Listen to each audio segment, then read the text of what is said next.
Good Saturday morning to one and all. Giving God thanks, we live to see the 4th of October 2025. Time around so fast. The month just started and we're gone 4 days. Already almost a week. Touch up the thumbs up button, share, engage in the comment section. Become a member today. Now, today makes 1 week and 1 day since Jayden Smith disappeared. It's not a good look. The little boy should be at home, eating some breakfast in the morning, gearing up for later, a nice bowl of soup. I don't know, Jamaicans love to, deal with soup on Saturdays. And you tell me, say there's no sign, no matter how the people them, sightings. One person saw him there, a next person over there, and you tell me, say, oh, no, nobody no grab Jayden. Remember, according to the news report, he allegedly pull out him savings. That means that Jayden out and about, living on the streets, going from shops to shops.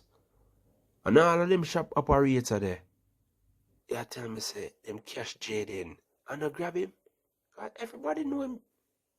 Him face the all over the place. Every turn you turn. So the next individual that encounter Jayden, please take a one picture or a little 5 or 15-second video so we can say, yeah man, see him there Jayden, before him escape into nearby bushes. And the people them really want to know what happened to his father and mother. We don't see nobody will step out and say, boy, are the mother this or the father that. No, what happened? We want to know if the mother and father pass away to the next side of the universe. Because even so, you tell me upon the mother side, there's no family member to step out and say, something about Jayden or just the father side alone, which is the auntie. The people might wonder if Jayden got abused, when he was at home. That them I wonder, because the little boy run away, take himself from out of the space, don't want to go home. And really and truly, if Monday morning jump in, I was still looking for Jayden. Definitely wrong, because there's no way a 12-year-old boy where everybody has said them see, I elude them like that, I escape every minute. Remember, basically all of Manchester looking for Jayden. And as I'm saying, pull money, that means him I go shops, restaurants, gas station, supermarket, corner shop, go purchase him little food. So why? Nobody no grab him yet. Boy, this serious. People talk to me in the comment section. What really going on with Jayden? We need to get some answers, and the only way is when them grab him. The cops him, I go finally ask him, Jayden, what happened? Why you run away? Family members treating you bad at home? You got beat up, you got abused? Your face look unhappy, Jayden. People talk to me in the comment section. The little boy look like him have the world on him head. Like him have a light bill. Him have him rent, him water. Him internet bill. Him have 5 picnics send go school. I saw the little boy face looking. No star. Oh my. Look very sad. Father God just guide him and protect him until them grab him. Like this thing here get out of hand. It drastic. Leave your thoughts down below in the comment section. I want to get some information about the mother and father. But Jayden. Because nothing beat when you have your mother and father, a guide and protect you right and proper way, When they are auntie house and uncle house and them thing there. Some people might treat you good, others we abuse the system, You have to do a lot of work, sweep up much yard and do this and do that. While for them picnic in the house I watch TV and I do certain things. The least little mishap, them ball at you and, while you up, ready for beat you and them things. That's some. You have some nice auntie and uncle will take care of you, you know. But you have some people, man, me I tell you. The worst thing you know have your mother and father around you, because nobody now go treat you like how your mother and father go treat you, you know. You understand? The worst thing for have your mother and father out and about, and different people are grow you. They will treat you bad. My dad was living in America, and most of my extended family who I grew up with, they too were in America. No, my dad did this not because he was a bad parent or anything. It's just that he couldn't find anyone else to take care of me in the process of him filing my paperwork for me to come here to America. And let me tell you something, those were some of the worst few months of my life. I remember my mom was responsible for putting me or placing me with people because she too was going through some stuff. So I couldn't live with her either. So within these few months, I was moved from one home to the next, and these people were paid to pretty much take care of me, buy food, housing, so on and so forth. From I was born, I lived with family. I didn't know any other living situation. I had younger cousins. My family is pretty large. So you must understand how scary it was to suddenly get up and go live with total strangers. And as I grew older, I began to realize that this is a norm. This is a norm for many parents to kind of leave their kids with total strangers or even an extended family member. Now, I remember this one lady. I lived with this lady for, let's say, about a week or two. And she lived somewhere in Halfway Tree, Kingston, Jamaica. And while I was staying with this lady for this very short amount of time, this lady went to work, locked me in the house, and left me with no food for the rest of the day.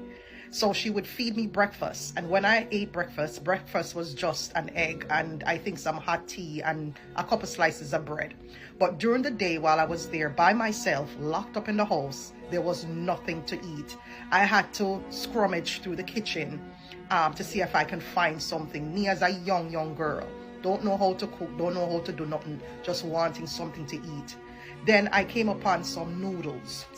At the time I didn't know what they were, but they looked like noodles.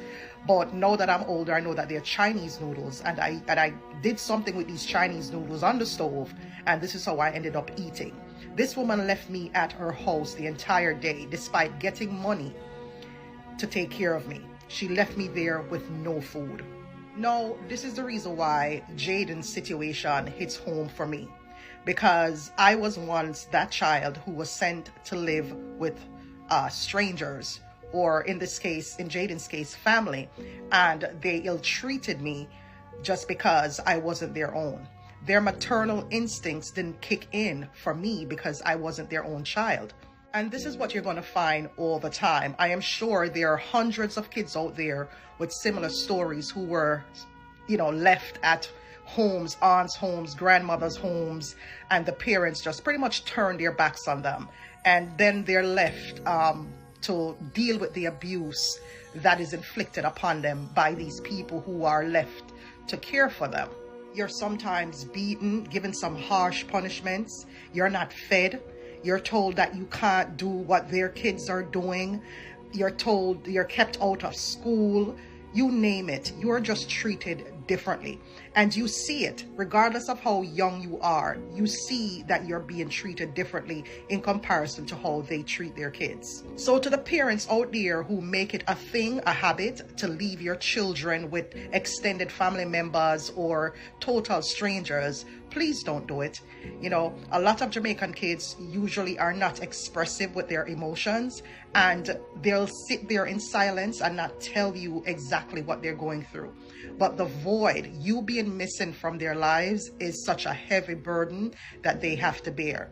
And most times they're in situations where they can't really speak about it because they're afraid for talk to no. Sometimes when I call back home and I ask the kids them, how is everything? How is auntie treating, and I'm afraid for talk because they fear the repercussions of what might happen when them come off of the phone. Because remember, that and whosoever is caring for the child will make everything look good just so that you can send them money.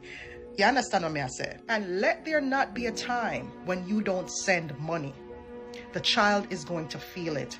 It's something that I experienced, not with my family, right? But because I was boarded out from time to time in that short space of time before I actually came to America, I experienced it where money was not sent, so I wouldn't eat in time. Money was not sent in time. So if money was not sent in time, I wouldn't eat in time. Trauma is not just physical abuse, like the beating of your kid. It's also that void. They're used to smelling. So right now that one you're well serious. Clarendon man linked to crime scene due to forensic evidence. A man who had been on the Clarendon Police Division's most wanted list for the past 6 years has been charged after forensic evidence linked him to a 2019 robbery on Manchester Avenue in Maypen. He's 32-year-old Mr. Panif Broomfield, otherwise called Chang, a construction worker of Effortville in Maypen. Reports are that around 9:10 p.m. on Thursday, February 21st, 2019, Broomfield was reportedly among a group of robbers who pounced upon a taxi operator and forced him into the back of his Toyota Probox motor car. The robbers were attempting to flee the area when an off-duty police officer intervened. A shootout ensued. In the exchange of gunfire, the taxi operator escaped by jumping from the vehicle. The robbers also escaped. The motor car was later found abandoned along Chapelton Road in the parish with bullet holes. Both the vehicle and the scene were processed, during which spent casings and blood samples were retrieved. The police were later alerted that a man, Mr. Broomfield, was being treated for gunshot wounds at hospital. Broomfield was interviewed and he reportedly claimed to be a victim of a shooting incident while he was walking along the road. He was treated and released. Forensic evidence later linked him to the crime scene after a serious investigation was conducted by forensic crime scene investigators and the local police. He was named on Clarendon's most wanted list.